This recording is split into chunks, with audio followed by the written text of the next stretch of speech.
কষ্ট কখনো বৃথা যাবে না। আমরা জানি ইনশাআল্লাহ আল্লাহ দের আছে, কিন্তু দেরি নাই। আমাদের হয়তো দেরি হচ্ছে, পাচ্ছি না আমরা যে কাঙ্ক্ষিত লক্ষ্যে পৌঁছানোর কথা সেটি পাচ্ছি না, কিন্তু ইনশাআল্লাহ আমরা জানি আমরা পাবো এবং আল্লাহ তাআলা দিবে, দেশবাসী দিবে, দেশবাসী দিবে। সেজন্যই আমরা খুবই আশাবাদী যে দেশবাসী আমাদেরকে আমাদের শ্রমের ফল দেবে। আপনারা সকলে শুধু মিলেমিশে ঐক্যবদ্ধ ভাবে থাকবেন, এটাই আমাদের প্রার্থনা।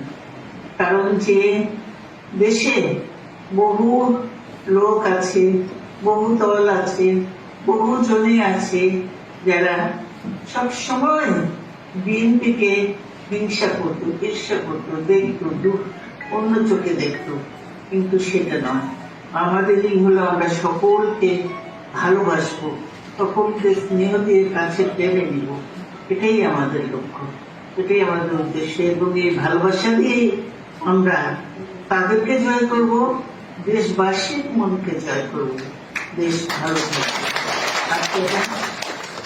আপনারা সকলেই ঈদের পরে আবার কাজ শুরু করবেন, আমি জানি আপনাদের সেই কষ্ট শ্রম শুরু হবে।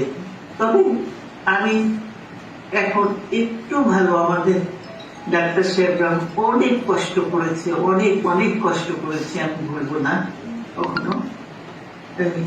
তো কাজেই এই কষ্ট করেছি, এই কষ্টের ফল আমি পাচ্ছি। এখন একটু একটু আমি এখন নড়াচড়া করতে পারি, চলাফেরা করতে পারি, আরো কিছু বাকি আছে ডাক্তার বলেছে, কিন্তু আমি আর নিতে পারি না, এত কষ্ট, এত ব্যথা, এত নিতে পারি না। সেই জন্য ওই যাব করেও যায়নি, কিন্তু যেতে হবে, নাহলে এগুলো ঠিক হবে না, সেই ইয়েতে আছি।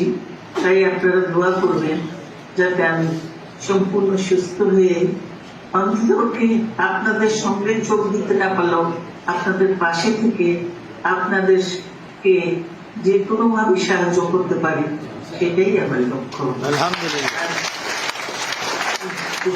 আমি বলতে চাই না, কেন বক্তব্য অনেকক্ষণ দিলে আমরা হাঁপিয়ে যান, এখনো দুর্বল আছে যথেষ্ট। কাজেই আপনাদের সকলের সুস্বাস্থ্য, দীর্ঘায়ু, মঙ্গল কামনা করে